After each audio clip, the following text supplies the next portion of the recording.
It's always good to have an educator that comes in that makes mistakes so you can see. Normally I would say, I did that on purpose, but I wasn't thinking fast enough. So let's get this to fill again. So should we open every time? Yes. Yeah, once you start to fill, so when I had that clamp, so it wasn't able to fill, there's a timing mechanism at that air detect sensor, right? So it expected volume right there at a certain time, and when it didn't get it, it said air detected during fill. So I was like, okay, where's the problem? Or red cells in there. A lot of people do that. So we're back into fill. We got enough. So again, this should not take long before you see fill automatically go to wash. That's quick. Complete stop. It's actually not a bad thing because it allows those red cells to pack down into the bottom of the bowl. So when we restart, you're gonna have what's called a centrifuge delay. So we're gonna see that in a second. But you'll notice how if you look at the bowl now, it's not as separated. It's actually all clouded up. So if I want to hit fill again, you'll see something that says recentrifuge delay. So I'm going to hit fill because I want it, now I've got a little bit more. So I'm going to try to fill up that bowl. So I'm going to hit fill.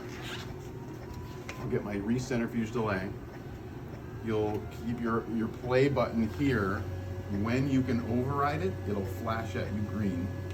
So that takes about 15 seconds. The whole thing takes about 30 seconds. But it separates pretty quick. I think it's already separated pretty well. And then when that does happen, like I said, they tend to pack. You'll notice now it's flashing green, right?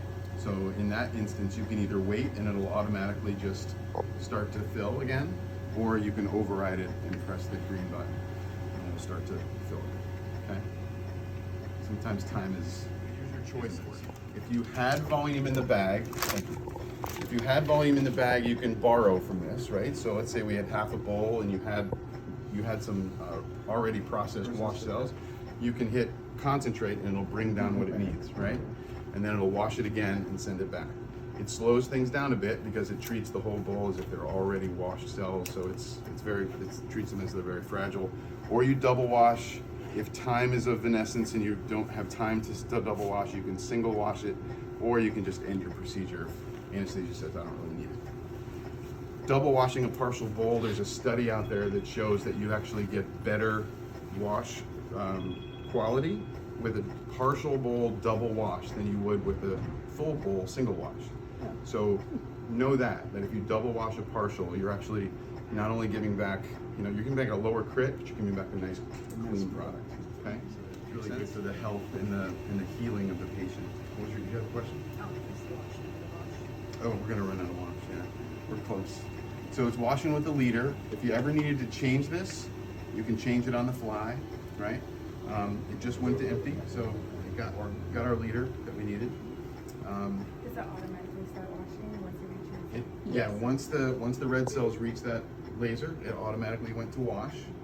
And then it's done with this leader, and as long as this line was clear, which it was, it's gonna pull that back. So when this line is clear, then it knows it's a clean bowl.